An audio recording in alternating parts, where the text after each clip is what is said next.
Looks like we have a quorum. We can begin this meeting. I'd like to welcome everyone tonight to our board meeting. At this time, we're calling the meeting to order. If everyone could please rise for the Pledge of Allegiance. Ms. Barnes, will you please lead us in the Pledge of Allegiance? I pledge allegiance to the flag of the United States of America and to the republic for which it stands, one nation, under God, indivisible, with liberty and justice for all. Thank you. You may be seated. Board members, after reviewing the agenda for tonight, do we have anyone that would be willing to make a motion to approve the agenda? Madam Chair, I have one amendment to the agenda, if possible, please. All right. I would like to add 12A, policy number 2200, board elections. There was some typos in that policy. It's been corrected. It just needs to be voted back. Okay, so we're going to move 12A to... It'll be policy 2200, board elections. Okay. We're moving that to number 18 under action. Is that We're going to leave it in consent. Consent. It'll be 12A. Oh, I see what you're saying. Okay, we're good.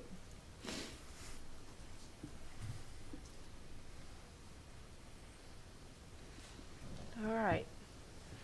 Madam Chair, will Mr. Blumenreich be handling that policy revision for the board? Yes, sir. Okay. Thank you.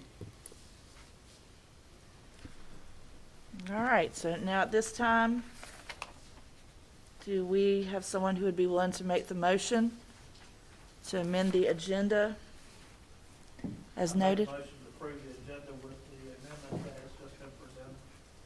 Okay, Mr. Smith has made the motion. Do we have a second? I'll second. Mr. Hall is seconded. All in favor, say aye. Aye. Any opposed? So moved. All right. I understand we do not have any recognitions this evening.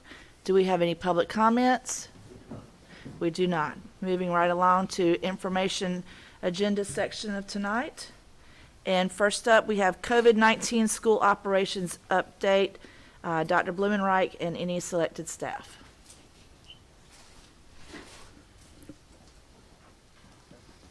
Madam Chair, members of the board, I think we'll start this evening. We've got Ms. Shirley Steele from Pender County Health Department online, and we can start with Ms. Steele if you're ready to roll. Hey, good evening, everybody. I'm going to start with the our website update. Well, I take that back. I'm going to start with the state update. Currently, we have 875,903 positive cases in North Carolina, 11,500 deaths, and currently hospitalized 1,147 across the state. North Carolina state positivity rate is 5.2. In Pender County, and as I said earlier to someone, we are trying to move away from giving a lot of testing or case information, moving more toward vaccination information, but we're still putting some stuff on our website. So the most current information on the website is Pender County. We currently have 4,796 cases, 99% have recovered, 60 deaths in the county, and we currently have, that's one correction, it's 2 hospitalizations, and our test positivity rate is 7.8. We are still higher than the state, and we are still higher than some of the surrounding counties. And the only thing I can contribute that to is a lot of our surrounding counties are not testing as much. We are still doing testing. And also I think some of the surrounding counties, maybe, I don't know, maybe more people wearing masks. We really don't have the answer.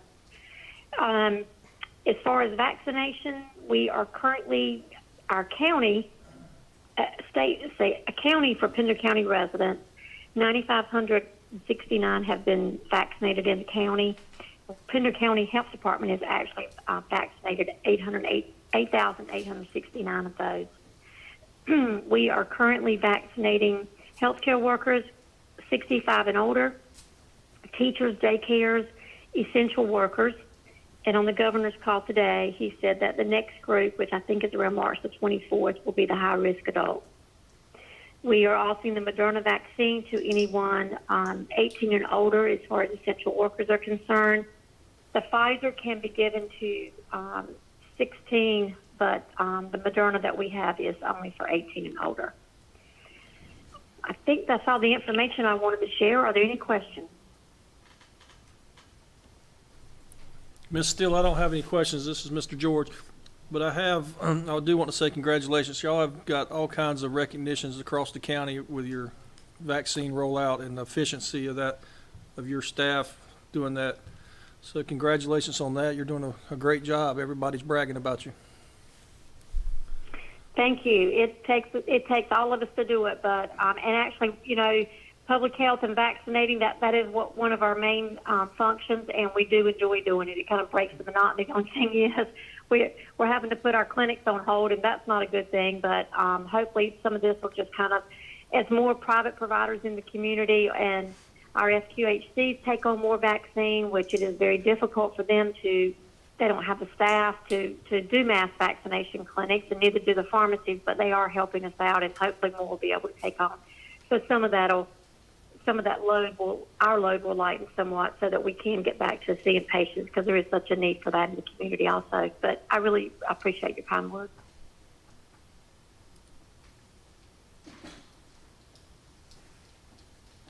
Moving forward, this is available, and you can see that the health department has updated the pieces of information that they're using on their website, and it's now being updated every Monday. So this is a good look. It gives exactly the kind of information you want to catch at a snapshot and then move forward. So specific to the COVID-19 dashboard, all of you have seen some of the new functionality. Again, I mean, that's Craig. And Craig Lawson, Mr. Lawson, has done a fantastic job with that. What I really do like is the trend line that we're seeing with regards to symptoms, exposures, and diagnoses. And of course, as you can see, the way that it is laid out here is a downward trend, which is a very good thing. Of course, Alex's numbers as updated for this past week from March 1st through March 7th. And so the total cases and the total recovered on the bottom. And we are currently right now for this past week at 24 confirmed cases. And I'll turn this over to Mr. LaFawn, specific for the operational update.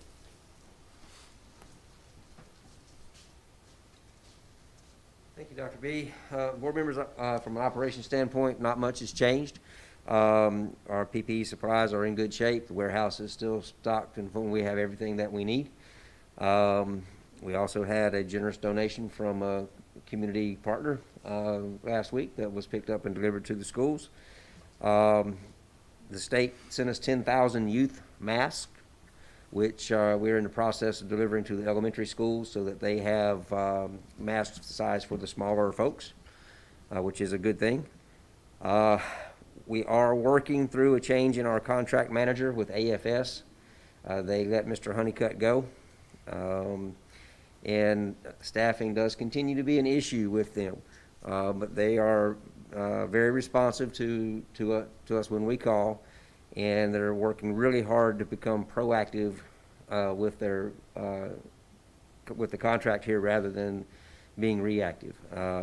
So I'll keep you updated on that as needed, but they're trying very hard to get everything straightened out and running smoothly.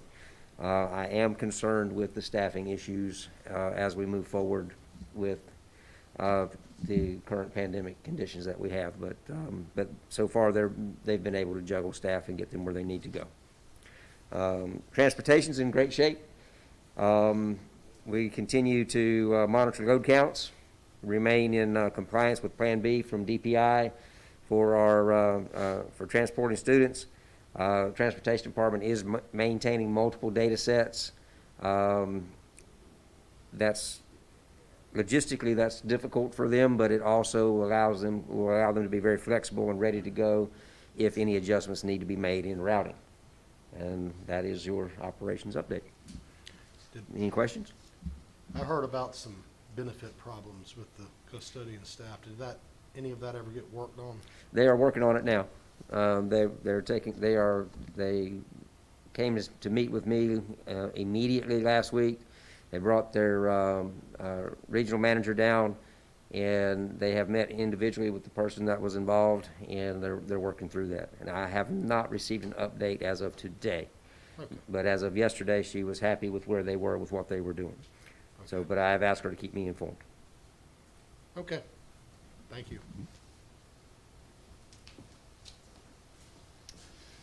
Before we get to any questions and answers, I do want everyone to understand the amount of work that's gone into really tracking all of these numbers and doing the things that need to be done in this district. I do want to recognize, if at all possible, Kim Collins and Kevin Taylor, the SHR team, Fran Robinson, of course, is on there. Brandon Smith has been involved also, of course, the cabinet in multiple ways. Everybody's really kind of pulled together and done quite a lot during this long haul. I mean, and it's been a long haul. But I do think that the school nurses deserve a special shout out. Seriously. They have done a phenomenal job tracking all of this and putting this in information. We would not be where we're at right now in terms of tracking the information without them. So, and of course, Craig Lawson for helping make it all happen. So, beyond that, are there any questions about anything right now? So today in the press conference, there was a hint that there's some negotiations that went on between the governor and the legislative branch. And they were supposed to make some kind of announcement today, this afternoon possibly. Do we know anything yet, Brandon? So we got conflicting messages from Senator Berger's office and from the governor's office. They had dueling press conferences. So Senator Berger's, during his press conference, stated that there had been some progress and that they had come to some common ground on some items and that legislation is forthcoming. And then in Governor Cooper's press conference, he said that he had not seen legislation yet that had addressed his concerns, but that he was hopeful. So I think, I know that both sides are working on it, but it seems as if the actual legislation may or may not be this week, but they are working towards something. So there's no outright denial that there's something coming, but nobody's released any legislation yet as far as what it's going to look like. Yeah, Governor Cooper's last comment, one of his last comments was that he expected something today. So I guess maybe it didn't happen today, so it must not have been what they wanted to see. Thank you. Yes, sir. I have one question. Dr. Akins, this pertains to you pretty much. So I just happened to have an accidental conversation today with a high school student, and we were having a conversation about school and how it was going and everything, and she was telling me she was doing face-to-face and everything, and so I said, well, you know, about how many students do you have in your classroom? And she was telling me, and she said, but that's not consistent. And I said, well, what do you mean? Are we trying to be really firm on if you're going to be face to face, and I'm mainly talking about high school right now. If they're going to be face to face, then they're face to face. I mean, unless there's a quarantine issue or something, and there's something, I completely understand that. But my concern is that we set up these cohorts because this was the expectation. This is how many students were coming, but yet they aren't actually coming. Or some days they choose to come, and some days they choose to do virtual. Am I making myself clear? Do you understand what I'm saying? You're on. Yes, ma'am. I understand the question, and that has been a frustration. We don't have a mechanism to force somebody to Plan C if they're not showing up. We have been doing instructional walks, trying to work with our principals and our teachers, trying to look at instruction and trying to make it engaging if that should be an issue. Most of our teachers are trying their very darndest to make it worthwhile and to be in. But I have heard from principals as well the same frustration that students signed up for in person, and I think your quote is perfect, inconsistent attendance. I think there are advantages to the online instruction. I think we're doing it so well that in some ways it's a double-edged sword.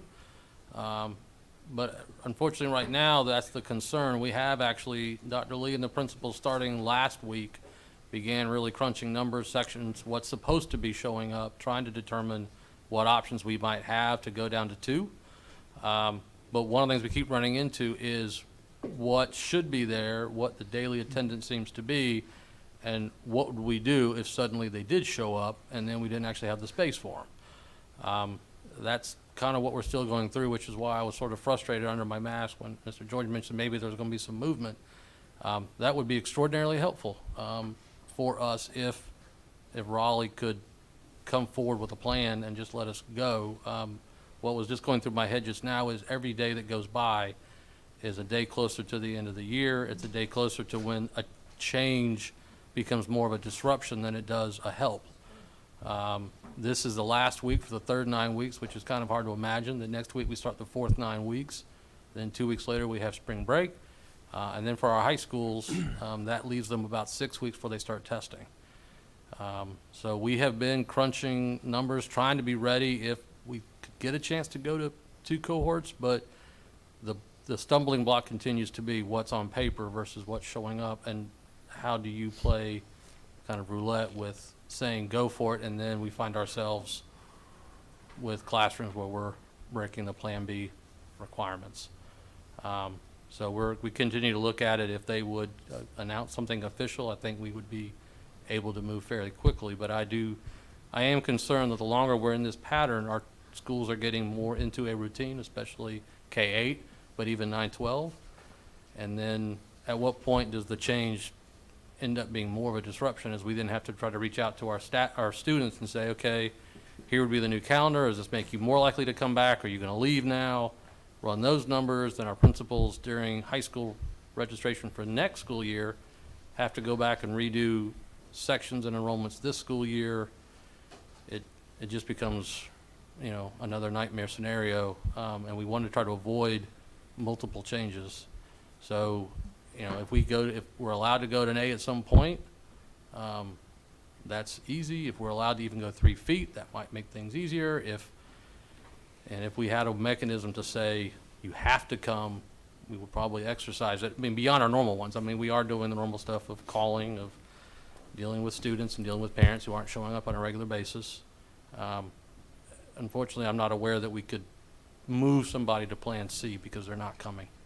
Right. And that's It's just so frustrating. It is very Because frustrating. you know that you have teachers who are working so hard and they're planning for X number of students, and then that doesn't Yes. happen. Yes. Or you have students, like this student who is like, I would love to go more days, but this is how many is supposed to be in my class, and then I get there and there's only 3 of us, Yes. So it's just an overall frustration. We walked each of the 3 high schools, and our team has been in every classroom more than once, and we see the same thing. One day it'll be one thing. In fact, I was at one high school Monday, and they're talking about even within cohorts they have different attendance patterns for some reason. Some cohorts seem to show up more than other cohorts, with no apparent reason.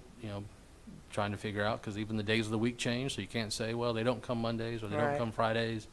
Every cohort has a different one, so you can't really argue it's that. But it is very frustrating. Okay. Yes, ma'am. Thank So you. I do have a question. Last week when I asked the same question that she just asked, I was told that if they are isolated quarantined, then they're isolated quarantined. If they're not there because they just don't want to be there, they're absent. So are we enforcing our absentee policy? Yes. Yes. So these students could eventually run into problems with meeting requirements and they're aware of that. Quite possibly. Quite possibly. And of course, just bear in mind that, if they're a face-to-face student, even though they're hybrid, and if it's cohort A day and they're cohort A and they are not there, they are counted absent. We are following the DPI policy. And these are the rules that have been laid out for us, and we're following them. So I also asked that question. We have a DPI policy, but by general statute, this board is obligated to enforce, have an attendance policy and enforce it, and report that to DPI. It doesn't say DPI reports to us and tells us what to do. Did we get a clarification, Brandon, on our duties and who's can override what we're obligated to do by law? So your duty to report irregularities in attendance relate back to DPI's obligation as a state agency to monitor the attendance as regards to funding. And so the obligation of how you count your students originates with how the state tells you to count your students. And so based on that, the understanding I got from DPI and from information they've been putting out is essentially they've sort of recalibrated how you count your students, whether in the virtual setting specifically. And that is where the counting changed, if you will. It's, you know, what qualifies as being present has been consistent, but it goes against your traditional version thought process of what qualifies as being present in school. So traditional definitions of being present included being present for, you know, say, you know, over half of the day. Well, that's not necessarily, not necessarily, it's not the way that counting whether a student is present is going to be done for the 21 or the 2021 school year. And that is because they have modified it to fit virtual instruction. That's the explanation that's been provided. So do we need to modify ours? No, because they set the rules on how you count your kids, and therefore it's linked to funding. So what about if someone, like in high school, you know, checks in online and then just dips out or something? They're under the rules as written, and Todd, you correct me where I get this wrong, but if they sign in and there is a contact with a teacher of any kind, and then they sign out, that counts as being present. Absolutely. Because I mean, like, you know, if they're not participating, I mean, they're really not present. That's what I mean. That would be a very logical conclusion. However, for purposes of counting students, For attendance purposes, they are considered present. If they check in, stay there a minute, check out. I mean, they are present but remote. That sucks.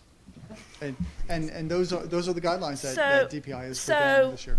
Good point, Mr. Hall. So my concern with all that is, and I'm going back into teacher mode. So I'm a teacher, and I have planned all of this for however long, however many sessions we have. I mean, I know our teachers start right at 7:30, 7:45. And they start right away and go up until, and I know we're doing small group instruction and we're doing our interventions and all of that. But it's frustrating to know that a student can sign on and then do 30 minutes and then they're gone for the rest of the day and they get counted present. And I know I'm preaching to the choir, but Yes, I need ma'am. to preach to the choir to a minute because that's just wrong. nonsensical would be a good word. That's a Madam good Chair. word too. It's just sad to me that that's where we are. And what happens, so that student doesn't have to complete the rest of the work for the day that the teacher's assigned, or? Well, DPI made it clear in their attendance guidelines that they pushed out at the beginning of the year that a student not signing in and not turning in work was not a good enough reason to count them absent. There needed to be some sort of outreach from teacher, school, to family member, actual student, things of that nature. They could even go back, count the child absent, but if they turned in work later on in the day or, you know, down the road, they could change the absence to be able to meet the requirements if it was demonstrated that they completed the work, completed the time, signed in, things of that nature. So it is frustrating. It does not make sense. But we also have to kind of bear in mind that when students are working remotely, especially, it's a completely different way of doing things and absolutely foreign to the way that we're used to. We're used to them coming in, sitting down. We know when Cindy's present, when Don's present, et cetera. It's a completely different way of doing things, and DPI, because of the allowances made with the legislation that was pushed out, allowing for remote instruction and things of that nature, DPI had to come up with some sort of mechanism or set of mechanisms to be able to account for that. And we're just following the guidelines. I mean, we can't have a tighter policy. That would be more of a Mr. McPherson question. So you want to have an attendance policy that is tighter than is required by the state? That's the question? Yes. So, Mostly for online. so you could, but for purposes of reporting, you'd be keeping two sets of data. You'd be keeping a set of data that gets reported to the state and then a set of data that you keep here at home, for your purposes. Now, the problem comes in whenever you talk about absenteeism, which definition of absenteeism controls.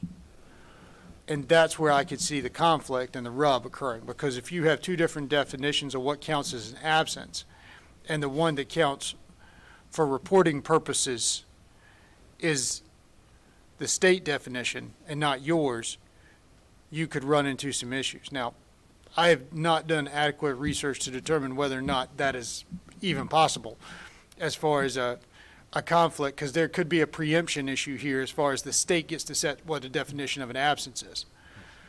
But I can certainly look into it, because that piece of it is not something I sort of went down the rabbit hole to look into of, okay, what if we wanted to set a policy of our own that has a different definition of absence than the state of North Carolina? So, Okay. but if this board would like me to do that, I'm more than happy to do that. Madam Chair, I would just add on to what Dr. Boomerang shared, that none of this removes the natural consequence of what happens when students aren't in school, whether they are marked present or not, which is that they're not going to continue through the curriculum. So one of the things that we're finding is the state has asked us to try to define at risk without any definition, is looking at how do we determine, the impact of attendance. We have some students, especially virtual, for whom this has been, a great situation. And we have many, many more for whom this is not. And whatever decisions are made outside of school, the settings and adults are making decisions on where to put the students. So we have an additional layer of basically a natural consequence that comes from not participating in direct instruction no matter what, which means you're not learning the concepts and the skills. And when we look at trying to look at next year or this summer, that's the other battle that our teachers are fighting now, which is, how do we determine the impact in terms of at risk? If the student has missed inordinate amounts of time, but somehow managed to plod along, that's one student. We have students who, like you said, sign in, stay for 30 minutes, and then leave, and now our teachers will be faced with the task of having to figure out how to catch that student back up, while also continuing to grow them in the first place. And our teachers, I met with several this week who shared with me and showed me the things that they do for their virtual students. And it's mind-boggling to think at how they are really trying to deliver the closest thing to in-person instruction. I mean, they're creating whole kits that in some cases they're delivering home. In other cases, they're leaving out to be picked up, and it's the exact same assignment that the student's going to be doing in person. And they're doing that knowing that they will have certain students who will even pick the thing up and still never do it. They're doing it because they have another percentage that are doing it. But it has been a very big source of frustration in the way that we've been directed to do attendance. And while there may be some good reasons for it, the educational impact has been extraordinarily frustrating for our staffs and our schools, when they're also going to be held accountable for the curricular measures, and how students go through the curriculum. So it's created. And that's what's Yes, frustrating. ma'am. We still know that we still have state testing That's right. and all of that coming up, and it's just one more thing. One more thing. We're approaching the last 9 weeks, and I'd hate to believe that this just now has become an issue that has surfaced itself that we're now discussing. If so, then no wonder we're in the shape we're in. No, sir, I won't speak to all of what Dr. Bloom made me to show, but no, this has been an ongoing frustration since August. And again, I admire what our staff have done from principals on down. I'll mention again, it's National Social Worker Week. The number of visits that we're doing. It is at times challenging to understand some of the decisions that adults are making in regards to where they're having their students learn from. Our teachers are trying the very darndest. We've got teachers that even run small group. I met some teachers that are even trying to do art on their own because in elementary, you're supposed to have the electives. And as you said, they build kits. They spend all day Wednesday or at night. And then it's frustrating when you come in and you see kits not picked up. And, you know, and I also want to make sure I say, we've got parents out there that are doing amazing stuff and sitting with their kids all day long. So it is certainly not meant to whitewash or, you know, overly paint a situation. But when we look at accountability measures from attendance on down to summative assessments, it does feel like the system is sort of stacked against our teachers.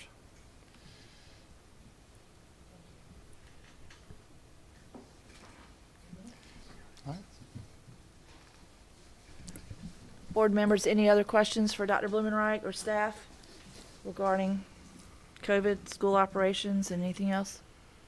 No? Okay, thank you, sir.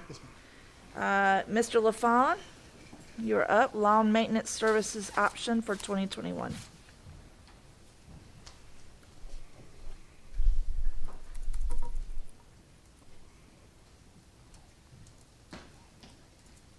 Good evening, board members. It's that time of year when grass starts to grow. Last year, we put in a new lawn service contract with two companies, one to do the east side of the county, one to do the west side of the county. That contract came with an option for the next 2 years at no increase in cost. And we'll let you know that the maintenance department has decided to pick up that option for this year, as the two companies did a pretty good job last year. There's a couple of things we're going to work with them on doing a little bit better this year, but overall they did a good job. So, any questions? Anything from Mr. LaFawn? Thank you, sir. Mr. Riley, policy 5010, parent organizations revision for first reading. Good evening, board members. What you have before you is some revisions that Mr. McPherson and his staff have worked on for us. One of the common things that I've heard since I arrived here 2 years ago, I actually think you voted on the policy 2 years ago when I arrived, was crowdsourcing. You guys approved Donors Choose to be used as a crowdsourcing fundraising avenue for our schools. Those avenues work great for classrooms, for teachers who need to purchase items directly. They can pinpoint and target. They need these books, these chairs, these carpets, whatever it is they're trying to use to get their students to engage with. They don't work as well for athletic teams or band clubs, things like that. So what we've done is made some revisions to the policy to allow some of those booster clubs and things like that to get some other crowdsourcing fundraisers approved. That way they can get the money that they need to buy the equipment they need, take the trips they need, compete in the competitions that they go to across the state and the nation and stuff like that, so that they can have some easier time. They don't have to sell something directly. They can just gather the money, buy the things they need, and move on. So this is just the first read of those items, but just wanted to put them before you. And I know our coaches and instructors who are doing these clubs are excited about the possibility to be able to fundraise a little bit easier. So I'm hoping you'll take a look at those and let us know what you think. I have just a quick question. Shoot. Ms. Chestnut was here last time this came up. I remember one of the issues was traceability, who was running the GoFundMe account, or how the checks, we made sure that the checks were getting where they were supposed to go. Right. What is our remedy to that concern, or how did that concern just go away? Well, I haven't read these policies, I'll just say that, but is it the school running them, or is it the? It's the booster clubs. That would be what would be authorized to run them. So all of our athletic teams or athletic departments have booster clubs and things like that. They would be run through them, not through the schools directly. Okay. But right now we approve all fundraisers, no matter who's doing them, since they are tied to our schools. We have to know, like, okay, this is what you're doing. You're running around with Topsail Baseball's name or Pender Football's name, things like that. We want to know what you're doing. But it would allow those booster clubs, booster organizations to be able to do that type of stuff, not the school directly, but give them the freedom to do that. So. All right. So that, Ms. Chestnut, this fits fine into our policy we have for. I think so, since it is not actually the schools, that are doing it, So we'll audit that just like we do their books. yeah. because of their information to us, yeah. All right, Thank you. thank you, sir. Do we have to, could we approve the first reading if we wanted to, or, I know there's been certain things that we've been able, if this is something that's needed now, what's legal's advice on that, and moving forward, approving the first reading and going right, adding it to the, as a voting item? Mr. Smith, what would need to happen is, if the board would like to move this item from information to action, there would need to be a motion to move it from information to action. And then once it's added to your action agenda, dealing with it at that time. That is certainly something that this board can do. But the first thing that would have to happen is that the board would desire that it's necessary to make that move tonight, and then as a board, move it there, and then vote on it at the appropriate time.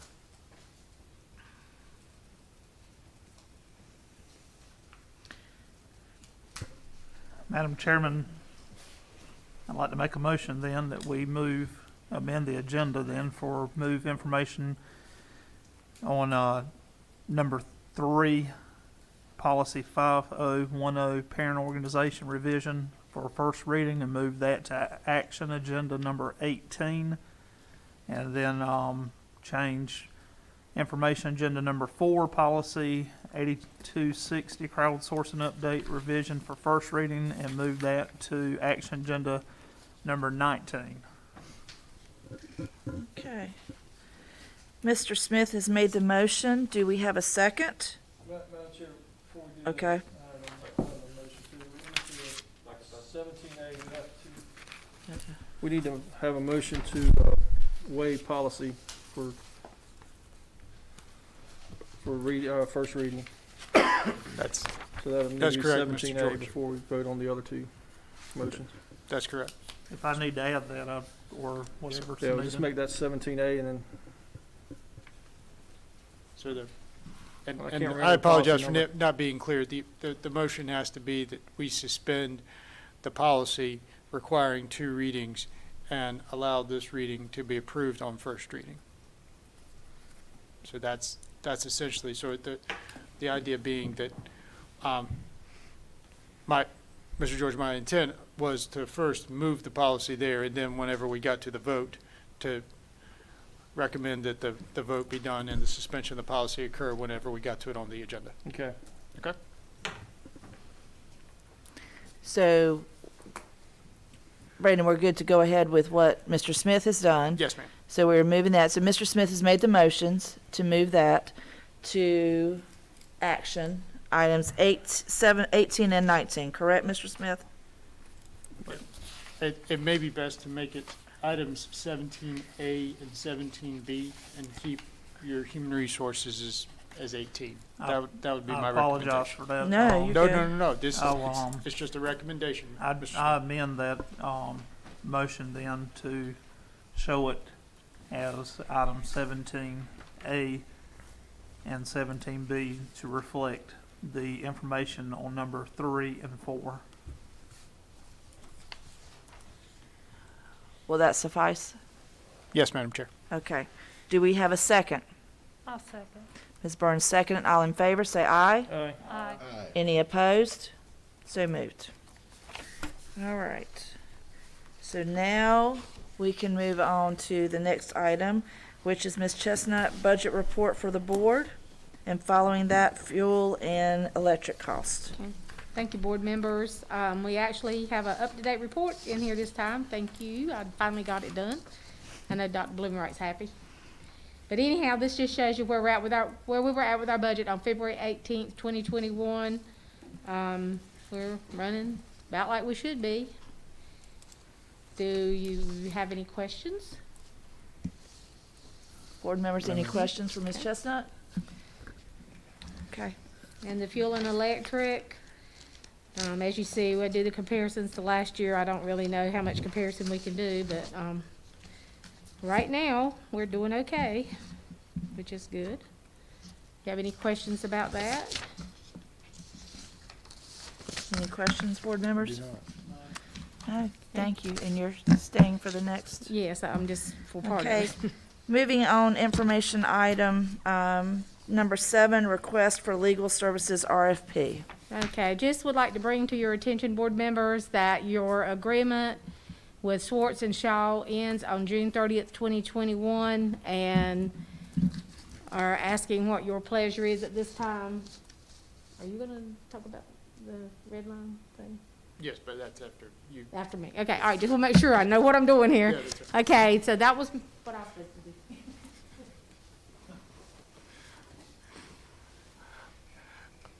Madam Chair, the administration has prepared 2 draft RFPs for the board to consider.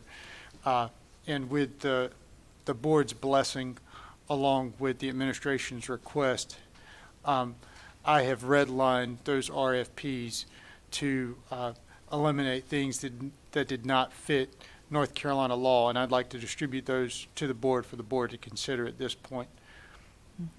Go right ahead.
So, Go ahead. Go ahead. Madam Chair, very quickly, there are 2 drafts for you to look at that were shared with me. The first is a shorter RFP that has been built off of a recent RFP from Johnston County. My revisions are in blue ink, and so what it does is it references an attached job description, but there was never an attached job description. This was it. So it was an attempt to make the document internally consistent whenever it's referencing items.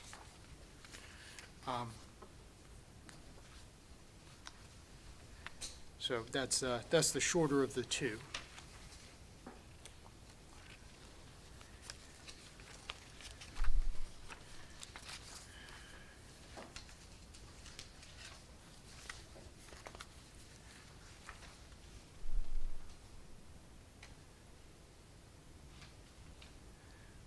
And then the second RFP has more substantial edits. My recollection is this is based off of a RFP from Lee County and Rockingham County Schools that was borrowed from the state of Indiana initially. And so there are items in here that referenced labor and management relations, which do not apply in North Carolina because we do not have collective bargaining.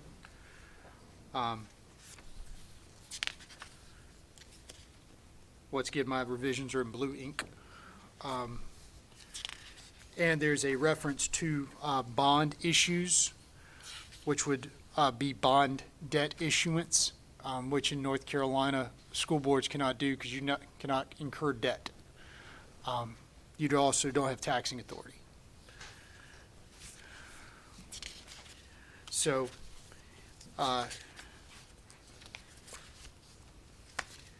those are the minor revisions I've made to both of these RFPs for the board to consider, simply to make them consistent with North Carolina law. Thank you, sir. Board members, any questions or concerns, comments at this time? No, looks good. Okay. So the next step is to publish that we are accepting RFPs, is that correct? Yeah, I guess I just need to know. Oh, sorry.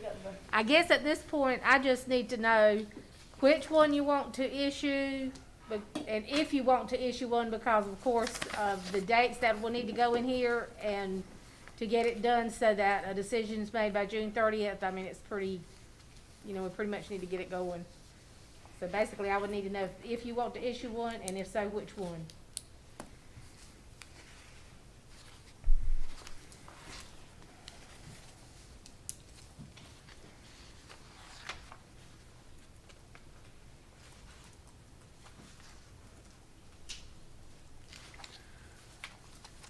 So, Mr. Attorney, is this something that we have to vote on, or which one? Is it something we can do by consensus at a later date?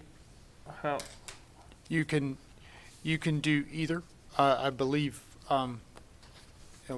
whenever the board feels it's appropriate to put out the RFP, you can choose to do so.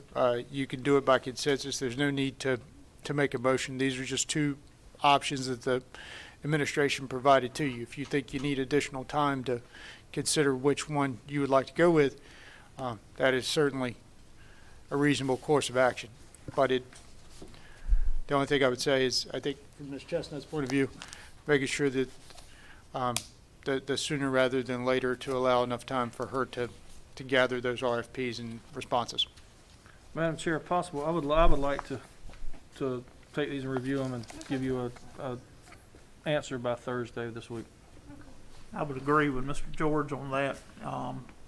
Being that this is the first time seeing this document, I'd like to have a few days to go over it as well. Same here, because I am seeing that there is a considerable amount That's correct. to this second one than there is to the first. I'd like to see what the differences are. Okay, Mr. Hall? It's fine. Okay. I agree. I don't like, this is serious. This is important, and I want us to take it seriously, just like we do every other RFP. So if it's at the pleasure of the board, so Thursday, would you like for me just to send out an email to you guys and just ask you for what you want to do? Is that how you want to do that, or is there another way you want to do it? That's fine with me. then. Okay. Is that okay with everyone? I believe Thursday by 5 o'clock. I can do that. That we'll have an answer. That's long enough for everyone, correct? Okay. Yes, ma'am. Does that give us time to get Oh, in the yeah, that's Pender fine. post? That'll work tomorrow? for I you? just was hoping we wouldn't wait for the next board meeting. No, we know, Tom, we understand that. Yeah, time is of the essence. Don't worry, we'll have it to you. I'll have it to you Thursday. Thank you. All right? Thank you. Thank you so much, everyone. All right, no other questions at this time. We can move on into the consent agenda. Has everyone had time to review and look over the consent agenda? If so, would anyone like to make the motion to approve the consent agenda as presented? I'll make a motion that we approve the consent agenda as presented. Mr. Hall has made the motion. Do we have a second? I have a question for Mr. LaFawn on the Topsail Elementary School goals for playground. We had goals out there one time before and the balls kept getting kicked over the fence. What's the remedy? Do we have one? I'm glad to see we're not permanently concreting them in the ground. That was, I like that. At this time, no, sir, I do not have a I mean, remedy Do they have a, ready for that. We could look into putting up some netting of some sort along the fence line to keep everything out of the ditch and off of Highway 17. yeah, I don't know if you remember or not, we had them out there when Miss Redinger was there. Yes. They kept I going remember over the cleaning the balls out of the ditch many times. fence. Yeah, Yes. But at this time, no, sir, we have not put anything in place yet. and they will be portable. They most definitely will be portable. The PTA wanted to concrete them in, and that's one thing that I asked them to change. And they are going to order goals on wheels. Good deal. That's awesome. I can remember being a teacher at Topsail Elementary in 1995. If y'all want to count back, feel free. And we had the same problem. We didn't have the basketball goals. We had kickballs, and so we had to go through with all the fourth graders on where you kick the balls, where you don't kick the ball. It's been a constant. Thank you, sir. I second the motion.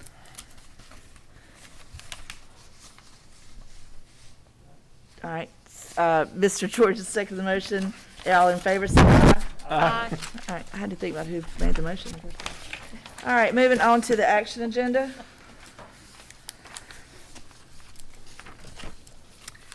Mr. Aiken? Yes, ma'am. Madam Chair, here with a request from our CTE program. As we've discussed before, we are working to begin to introduce a number of new programs and pathways to our students. One of the ones that we are expanding and we're excited about is our technology, engineering, design, in combination with our robotics program. Come before you with a request to purchase 25 Dell laptops that will allow us to try to keep moving forward. The quote is from state contract, and it will be coming out of our pre-existing CTE funds. Board members, do we have someone who would like to make the motion? If I don't have to tell the amount because I can't find it. $35,697.13.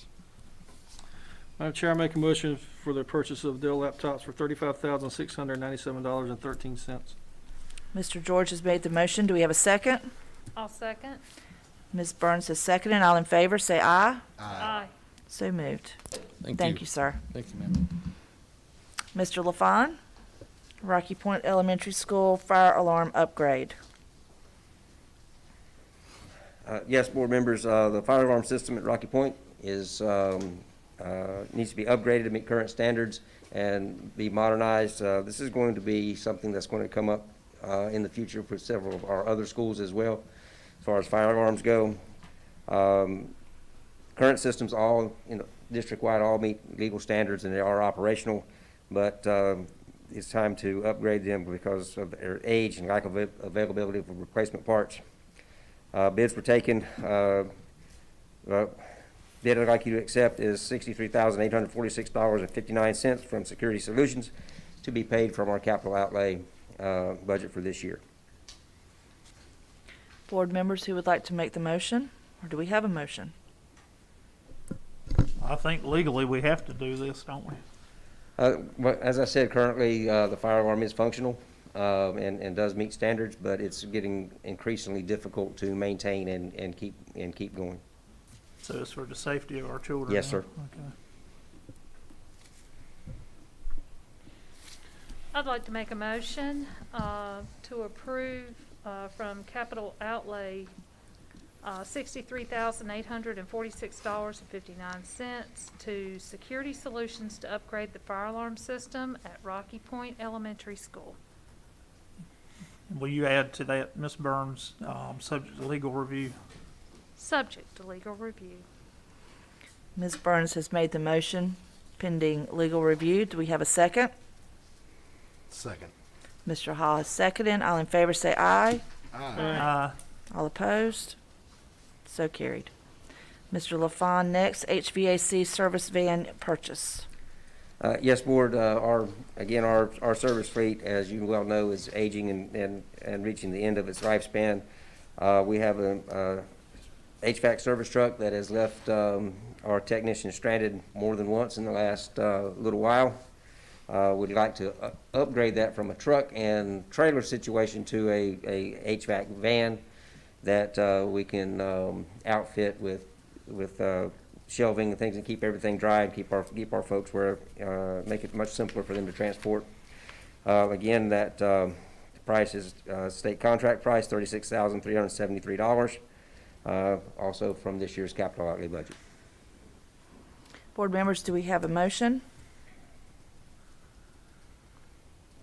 Madam Chair, I make a motion we approve $36,373 from capital outlay for the purchase of Ford Transit van and conversion subject to legal review.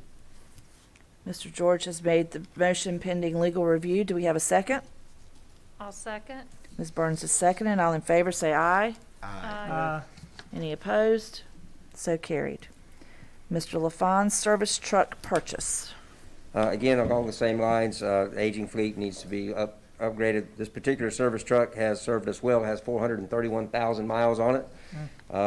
However, it also is prone to leaving us where we don't want to be at this time. So I would ask that we replace this truck. It's $36,402 for the truck and to put a service body conversion on it. Board members, do we have a motion?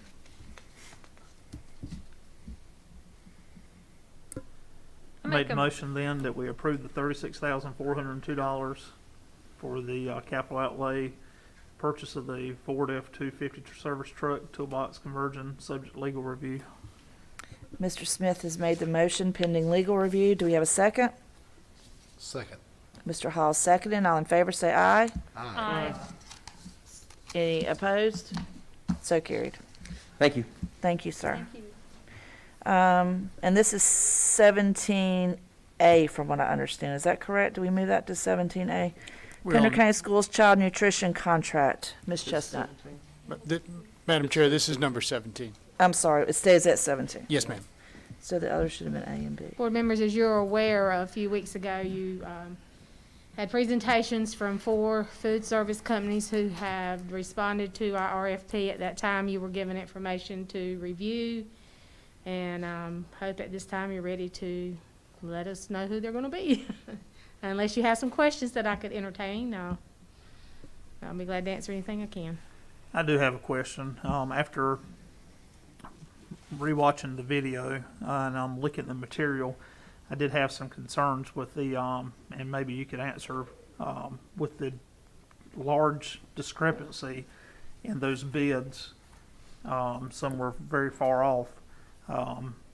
What happens to the money that is left on the table that Pender County Schools makes from a contract? If we were to keep one contract and make more of a profit off of it, what would appear? All the money that comes in from that has to go into the child nutrition budget. It is just required by the state. That money can be used to upgrade equipment. You know, we bought a van, I think it was this year, whatever, but it remains in the child nutrition budget. You cannot move it to any other budget. Does that money, if it's not used, does it have to be used at a certain time period, or does it stay in there from one fiscal year to Yeah. another? It stays in there from one fiscal year to the other. Correct me if I'm wrong, didn't we bought furniture when we opened the new schools out of part of that money, correct? We did. Actually, we bought a lot of the kitchen products that would typically have been in the contract for the schools, but it was taken out of those contracts, and we actually had enough money in child nutrition to purchase the equipment for the kitchen. We've always bought the dining room furniture, but yeah, we did. I don't know why I didn't just say yes. That's what you asked me. I'm sorry. I don't need to be going on. So I just want to say, all the presentations were outstanding, all the Yeah. presenters were outstanding. And it's very difficult, this is a very difficult decision, because not only finances play into it, but quality of the food plays into it. And so I want to make sure that I'm right before I vote. This is a one-year contract with up to 4 extensions, correct? Yes, sir. So at any point during the 1 year, do we have to go through the whole RFP process again? If we do, and it would have to go to child nutrition and write DPI for the proposal to be approved again? Yes. So it's not a simple task of just deciding in September that you don't like what you did and you want to go back. No, sir. Help me here, make sure I'm right. I'm not. Ms. No. Ms. Chestnut is right. It's not as simple as, the board sort of independently being able to change their mind without any intervention from DPI. Now, once again, you create an RFP 1 year doesn't necessarily mean that it will be out of date next year, but I will say that there is a delay from when Ms. Chestnut puts her RFP together to when Dr. Harvey and her team review it, comment on it before it gets published. So let me ask this question.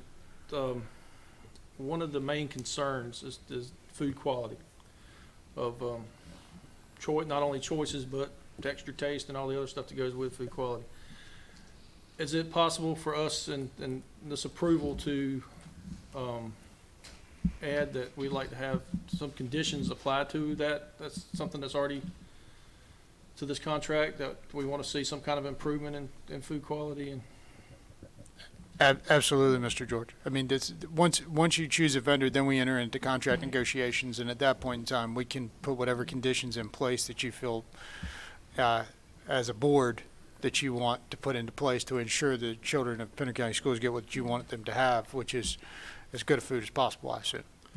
So let me ask another question, because I want to make sure, I want to do this Okay. right, Oh, because this is I very understand, important. absolutely. So if, say we enter into one of these companies and their guaranteed return to us is based on their quality of food they have now, and we're requiring something different, do they come back with a new figure if that be the case? Or is this, are what we're voting on tonight guaranteed even if we make changes? I don't understand the process. Maybe.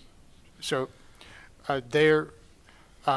each vendor made a proposal, and when you accept that proposal, you accept the terms, and then once we're into the contract negotiation pieces, major items such as guarantees, I would argue are no longer up for negotiation, but performance under the contract would be something that you'd want, conditions or guarantees on, meaning, improvements in the quality of the food. I think that's contract negotiations of what this board wants with their vendor and what they want their vendor to provide. If a vendor offers you a guarantee, and then chooses to back out of it later into contract negotiations, you can always pull back and go to the next vendor. Okay. Because at that point, you will have not selected and entered into a contract, so you still have the ability to go on to another vendor. So when do we make as a board, when do we make our recommendations for what goes on in the contract negotiations? Do we tell Ms. Chestnut and she tells you that's doing the negotiating, or we say it tonight, or? You can say it tonight. You can say it in the motion. We can discuss it in closed session if you have specific items and questions about a specific contract that you've authorized me to go negotiate on your behalf. And so at that point, then you're giving me instructions about an item that would be appropriate for closed session. Okay. So if possible, Madam Chair, this is just me speaking, I would like to do those recommendations in closed session. Is that okay with everybody? I agree with you. I agree with you, Mr. George. As someone last year when we were face to face, and the year before, that has eaten at every school in Pender County, I can attest to the conditions of the cafeteria of each one visiting and eating the food. My concern that I have, and I'll make it public, is that it is challenging for me to vote on quality of food when I've not been to and sampled what the others are. On paper, I think it's a clear choice fiscally who is the top bidder, or the best fiscally, but that doesn't always mean that cheaper is better, and I know that. So I do struggle with that, and that might be something that I would agree with the vice chair on, is that if we need more discussion, then I'm willing to enter that. Now, if somebody makes a motion to do something, then it's on the floor, and we have to go with it if it's seconded. But I don't know. It's kind of like comparing apples to apples, Burger King and Wendy's. I mean, if you're talking about quality of food, I guess it really depends on whose palate we're trying to please. And Well, Mr. Smith, when we were in the meeting, I did raise the concern that I would have liked to have seen, I would have liked to have had food samples. yes, And I was told that we couldn't have food samples because of the COVID regulations at this point. and I did hear you, Ms. Burns, on that, and I do appreciate you making that. And I think that it's ludicrous that for something this big, for that to be told to you, that we can't have food samples when I would just want to make Well, it clear. I'm not sorry. finished yet, so I'm whenever, no, it's fine, I'm just saying that I agree with you 100%. And something this big, I've had my phone blow up with people saying, we understand you're voting on this food, and we're gonna hold y'all accountable. And I think Mr. Hall has had the same on this, and I haven't bothered everyone about it, but it just, to me, every one of you probably have. And so it's just too big of a deal just to rush into it. So I agree with every one of you in here. I agree with you. So I apologize for it, but I Oh, just I'm wanted to sorry, no, with my train of thought, I knew if I didn't, Okay. I'd forget what I was about to say. I just wanted to make clear, we told them they couldn't bring food. They wanted to bring food. I Well, didn't, I and did there want to again, make Ms. that clear. Burns, And there again, if I'm going to show you the best, I mean, I'd bring a T-bone steak and say, Uh-huh. oh, here's my food. And then you go to the school that they're serving, come to find out they've got Salisbury steak. And I mean, that's a pretty big difference in T-bone and Salisbury. And I understand that, but at least we would have had something to reference, and we could have gone back and said, well, hey, you gave us T-bone steak when we asked for a sample. But at least we would have had something to reference it back to. But right now, I mean, this is where we are. Well, there is a letter in Airmark's file that if you've looked at the thing that I didn't realize was going to be in there as a an exhibit of a letter that I wrote. It was a personal letter that I wrote to Vernon, which is fine because I meant everything in there. I did ask for legal if I needed to recuse myself since I did write a letter thanking them for the service of what they're doing.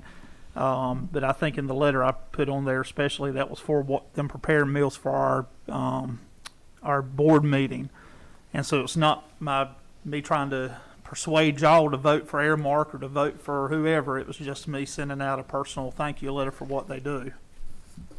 And if the board doesn't feel comfortable me voting on the issue, I would be willing to abstain from it. I think you should vote on it. I'm just making an option.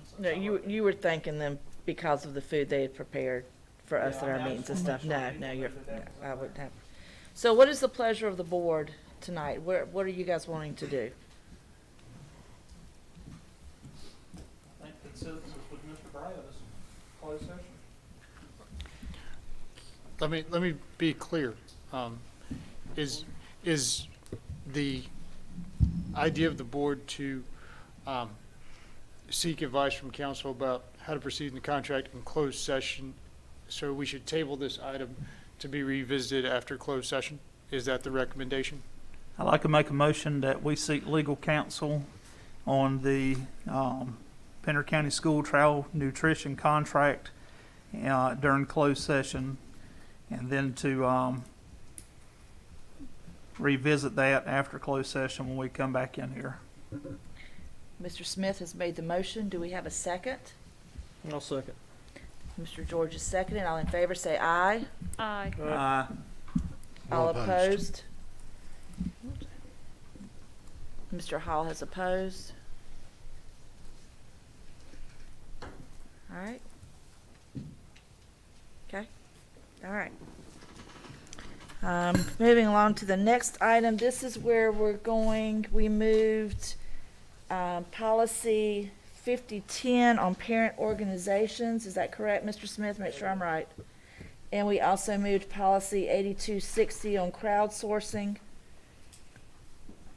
So at this time, we need to have, To waive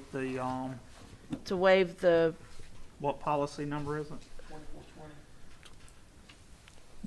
is it Mr. George 2420? just said it. It's 2420. So I Madam make a Chair, I make motion that we, go I'm ahead. sorry. Madam Chair, I make a motion we waive, or enact policy 2420 waive first reading. Mr. George has made the motion. Do we have a second? I'll second that motion. Mr. Smith is seconded. All in favor say aye. Aye. All opposed? So carried. We're also moving on to policy 5010. Is that correct? That's correct. Okay. Do we have a motion to waive? We're also waiving first reading here also. Is that correct? Right, both of them. Both of them. The 80 first 50 motion was. Well, we have to enact do them that both in policy. separate motions though, Right. correct? Okay. That's correct, Madam Okay, Chair. so do we have a motion to waive 5010, first reading? I make a motion that we waive first reading for policy 1510. 5010. 5010. 50, sorry. you got it. Ms. Burns has made the motion. Do we have a second? I'll second. Mr. George is seconded. All in favor say aye. Aye. Aye. All opposed? So carried. Same thing with policy 8260. Do we have someone who would make a motion to waive first reading for 8260 and vote tonight? Madam Chair, I make a motion, we waive first reading and approve policy 8260. Okay, Mr. George has made the motion. Do we have a second? I'll second. Ms. Burns is seconding. All in favor, say aye. Aye.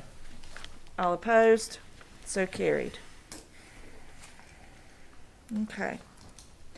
At this time, we are moving along to the part of the meeting where we have comments from board members. Mr. Hall, can we start with you, sir? I have none. Okay. Mr. Smith? I just want to thank you, everyone, for their diligence during all of this. It has been very challenging, Madam Chairman, with what we're having to see with the children and what you brought up about attendance in school.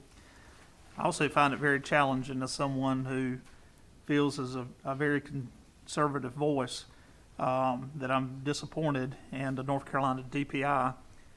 As many of you might know, the North Carolina public school records are now going to allow children to change their name, possibly without even consent of their parents, on documents that are different than what their birth certificate says. It was shocking to read this on different news sites, Associated Press, WWAY, and other places. And so as someone that just wants to go on record and say that this is not a board policy that we have voted on, this is something that's coming from Raleigh, and that I just want to share my amazement of the path that right now DPI is on. That's all. Ms. Barnes? This past Monday and Tuesday, I was invited to Read Across America by Mrs. Robertson over at North Topsail Elementary. And for the first time in a year, I was able to go into a classroom with our students. And I wanted to thank her so much for that opportunity. It was a really great day, and this was the part of the job that I have missed so much. And to be able to get back to it was really a great thing. And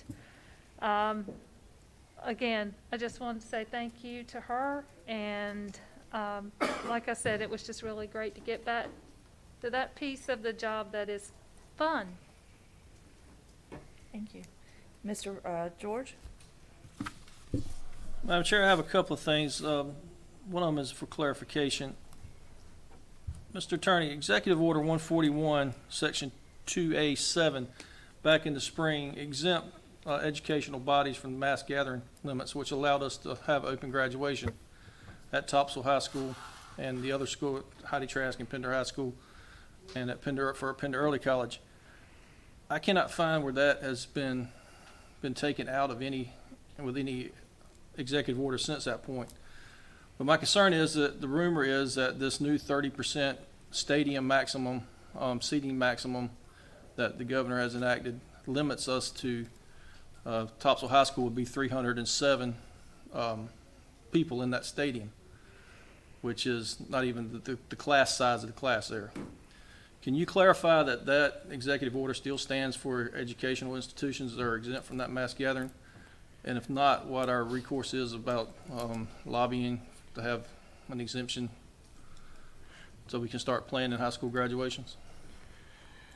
Mr. George, if I would have an opportunity to review the pendency of that order to see if it has already went. I am familiar with the mass gathering requirements for stadiums, but generally speaking, some of those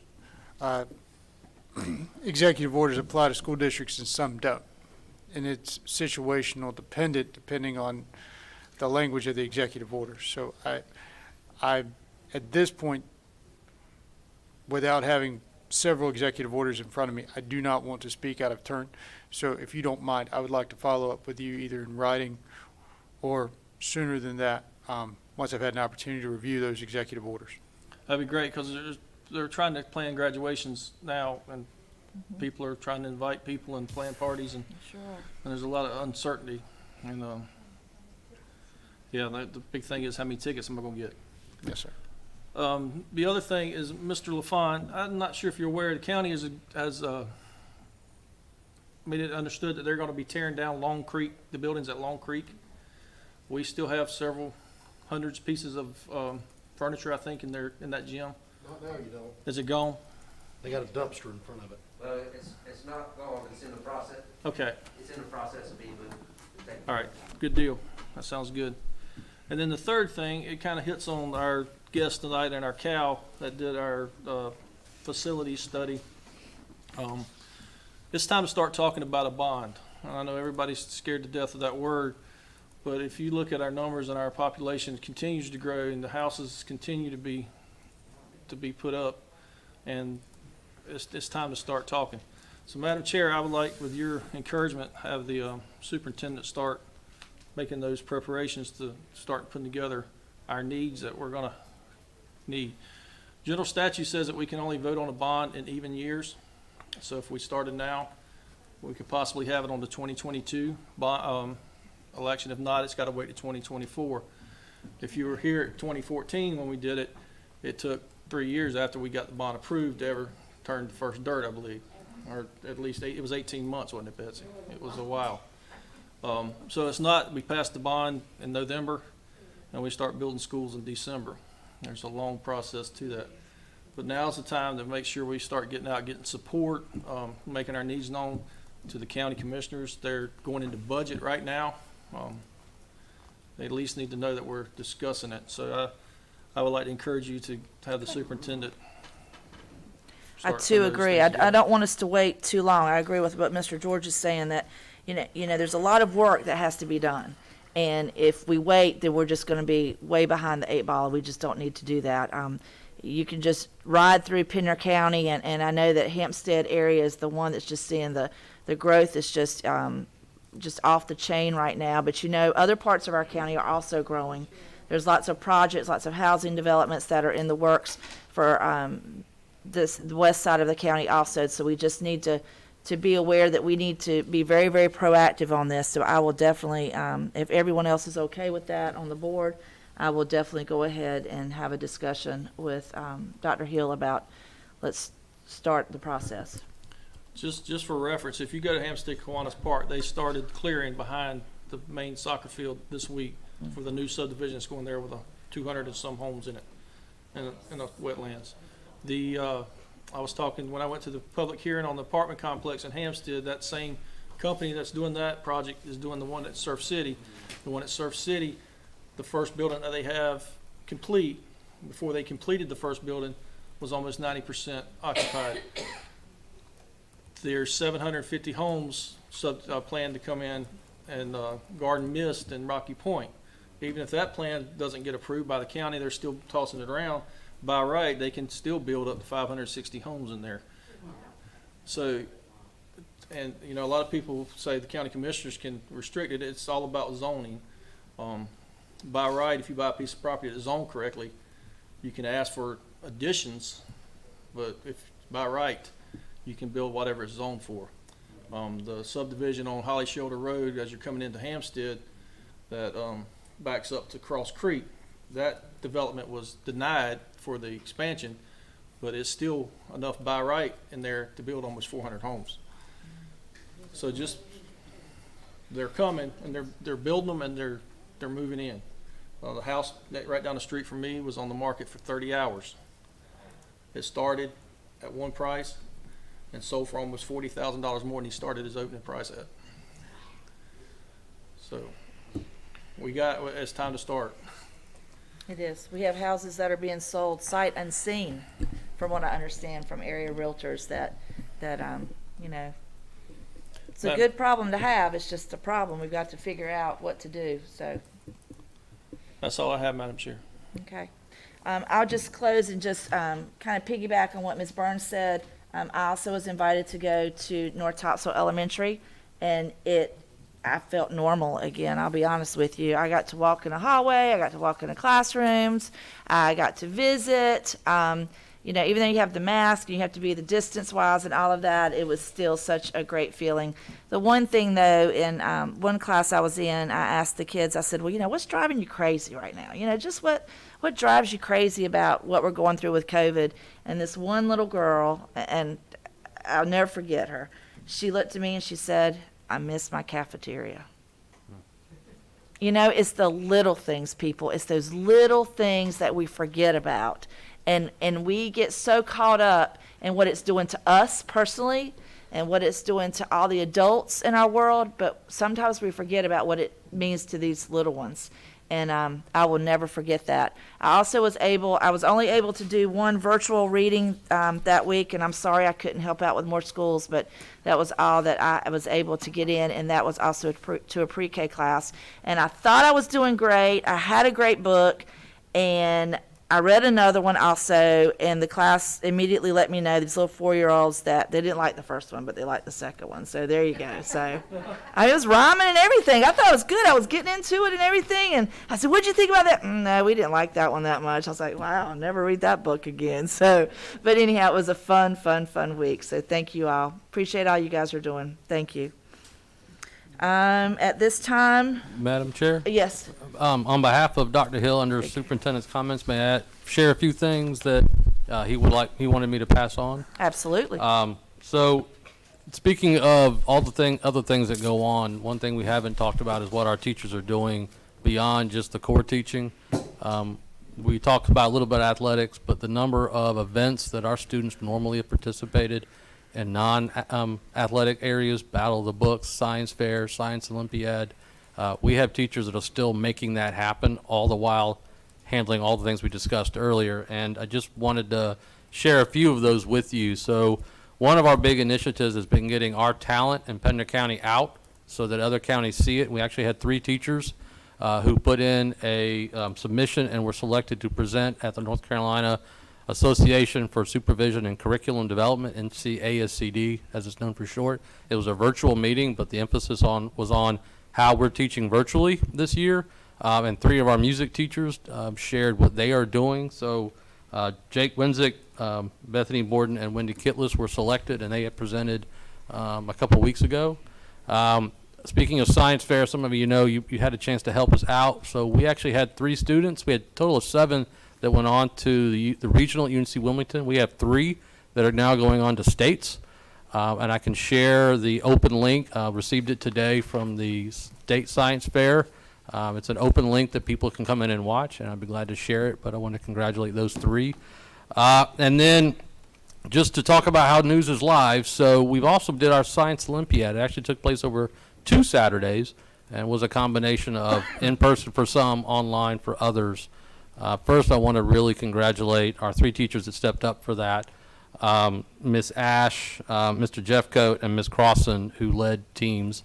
And during the meeting tonight, I've been receiving text updates from those watching the virtual presentation, and want to congratulate Topsail High School, which finished 4th overall and has a number of teams going on to states, and Heidi Trask had several teams receive honors as well.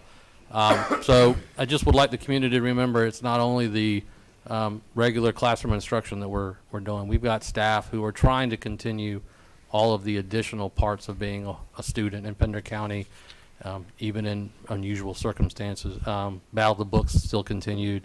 We had students competing in regional band and chorus competitions virtually. So thank you to those teachers. I hope you're watching. Thank you to the families and students and to the board for promoting that, but I wanted to share some good news tonight. That's awesome. Thank you so much. All right, board members, at this time, we need to move into closed session. Mr. Attorney, is the contract negotiation general statute need to be added to this? Are we good?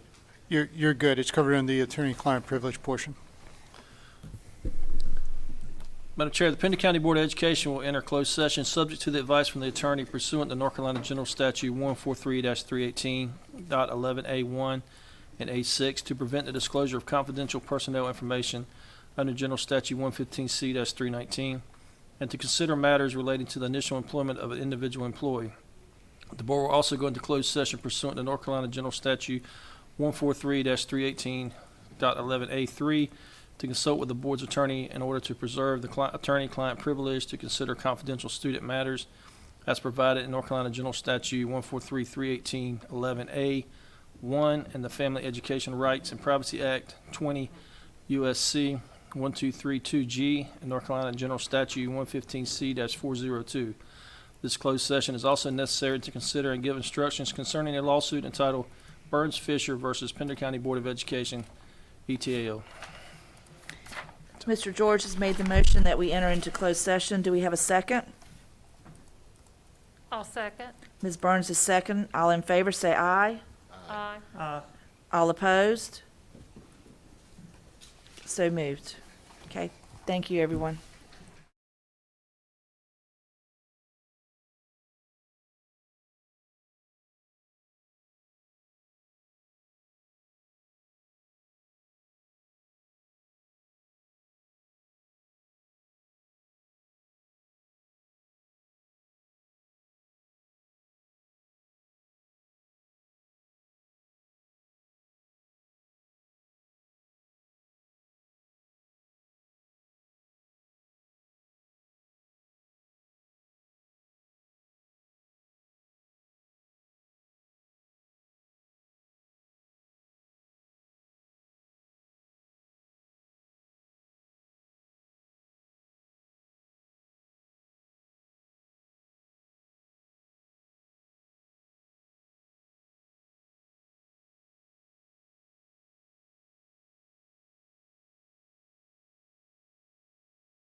We have a motion to exit closed session and enter back into open session. Madam Chair, I make a motion, we come out of closed session back into open session. Mr. George has made the motion. Do we have a second? I'll second. Ms. Burns is second, and all in favor say aye. Aye. Any opposed? So carried. At this time, do we have a board member who would like to make a motion in regards to the child nutrition contract item that was tabled before we went into closed session? Madam Chair, I'd like to make a motion to begin contract negotiation with Aramark that will begin with a work session with the Board of Education on March 17th. Ms. Burns has made the motion. Do we have a second? In order to move it along, I will second. All in favor say aye. Aye. All opposed? Opposed. Opposed. In the event that there is a tie, the chairperson is supposed to break the tie at some point, so this looks like it's my job. At this point, I am going to go in favor of Aramark based on the motion in which we need to have a work session. Okay? So recorded? Okay. At this time, do we have a board member who will make a motion in regards to the human resource report and addendum? Make a motion, we approve the HR report and addendum that was presented by Dr. Moore. And Mr. Smith has made the motion. Do we have a second? Second. Mr. George is seconded. All in favor say aye. Aye. Aye. Any opposed? At this time, do we have a board member who will make a motion to exit, Make a motion, we adjourn the meeting. Mr. Smith has made a motion that we adjourn. Do we have a second? I'll second. Ms. Burns is seconded. All in favor say aye. Aye. Aye. Any opposed? So moved. Thank you, everyone. Have a great evening.